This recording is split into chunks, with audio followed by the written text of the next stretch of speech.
Welcome back to Curtis's Corner, the one place on the internet where movie reviews are seasoned with sarcasm, sprinkled with sass, and occasionally baked in a body swap oven set to chaotic. Today, we are talking about Freakier Friday, the Disney sequel that said, what if we took the original Freaky Friday, doubled the number of swaps, and added enough family drama to make Thanksgiving look like a yoga retreat? Now, before we get freaky, you know the routine. Hit the like button, subscribe, and ring that notification bell so you never miss me side-eyeing Hollywood's obsession with nostalgia like it's the last limited edition Starbucks cup on Earth. Also, if you want to support my unhinged yet somehow functional film opinions, join my Patreon. It is only $2 Canadian, which is literally the price of a coffee. Unless you're at Starbucks, where it's the price of smelling a coffee. And if you missed last week's review of The Naked Gun, do yourself a favor and watch it, because that movie was pure slapstick chaos from start to finish. I'm talking sight gags, ridiculous one-liners, and so many absurd moments that I'm still giggling about it. All right, let's swap into the good stuff.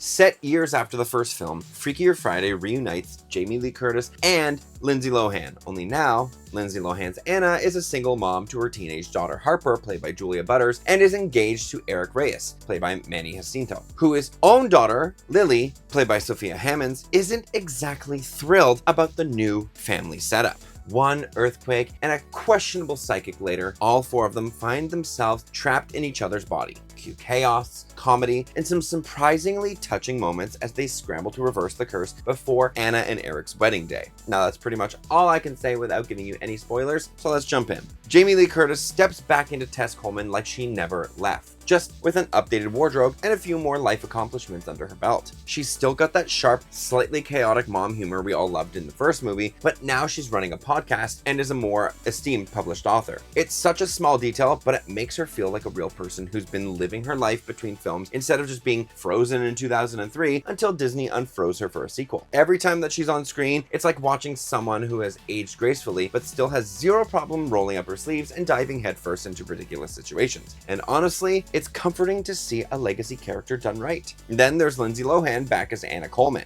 First of all, can we all just take a second to appreciate how good it feels to see her in movies again? This version of Anna is calmer, more grounded, and every bit apparent, which makes perfect sense after 22 years. But she still gets plenty of moments to let loose and channel the Anna we met in the original. Watching her react to the chaos of body swapping again feels like deja vu, but in the best way. She just slides back into the role so naturally, almost like she's been keeping Anna in her back pocket this whole time, just waiting for the right moment to bring her out. Now, Julia Butters as Harper, Anna's daughter, is one of those casting choices that just works. She's got that perfect mix of teenage eye-roll energy and genuine heart, and somehow manages to hold her own against Jamie Lee Curtis and Lindsay Lohan without ever feeling overshadowed. She delivers her lines with this subtle comedic timing that makes her funny without trying too hard, and when the emotional beats hit, she lands them without it feeling cheesy. On the other hand, Sophia Hammonds as Lily, Eric's daughter, isn't someone I warmed up to right away. She's prickly, she's guarded, and you spend a lot of the early part of the movie questioning if you're even supposed to like her. But as the film goes on, that starts to shift, and by the end, you realize that was the point all along. She gets some decent laughs in, and while she might not be the breakout star, she does hold her own in a way that makes her arc pay off. Now, speaking of Eric, Manny Jacinto is such a perfect match for Lindsay Lohan's Anna. He's got this calm, steady energy that balances out all the chaos happening around him, but he also has enough comedic chops to keep up when things get weird. In a lot of ways, he's the Mark Harmon of this movie, the guy who's not the center of the storm and still gets swept up in it, and he brings just enough sincerity that you believe him as both a romantic partner and a dad trying to navigate a very freaky situation. Now, the side characters.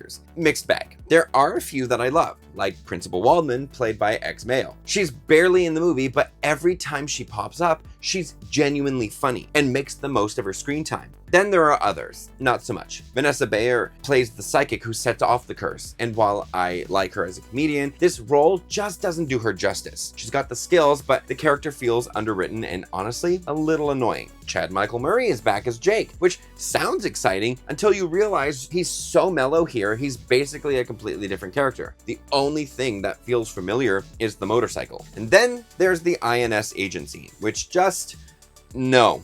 It's way too long, way too focused on a character we don't care about, and tries so hard to be funny that it wraps back around to awkward. And not the good kind of awkward, the please let this end kind.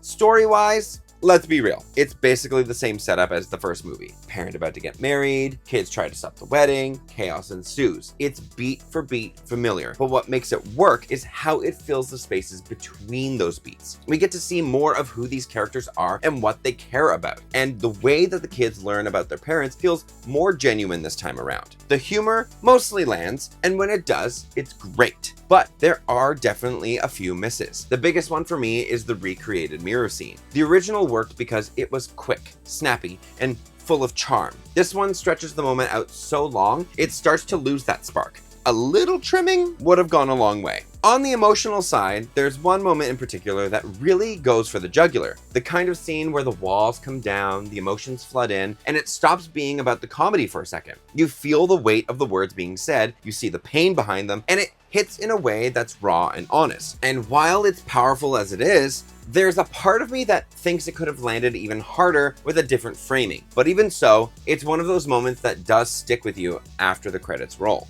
Overall, Freakier Friday is a strong entry in the Legacy sequel era. It respects the original, gives us plenty of nostalgia, and brings its characters into the present in a way that feels authentic. Sure, there are a few clunky side characters and some scenes that could have used an edit, but it's still a fun, heartfelt sequel that knows exactly what it is. My final grade is a B. It's a solid sequel worth watching, especially if you're ready to get freaky all over again. If you enjoyed this little trip into body swapping chaos, go ahead and hit that like button, subscribe, and ring the bell so you never miss my future rants, rambles, or the rare occasion I say something heartfelt without immediately undercutting it with sarcasm. And yes, my Patreon is still only $2 Canadian, which in today's economy is basically free. You can't even get gum for that, but you can help keep me caffeinated and keep these reviews coming. Now, here's the real question. If you could swap bodies with anyone in your life, who would it be? And more importantly, would they actually survive being you? Drop your answers in the comments so I can judge them appropriately.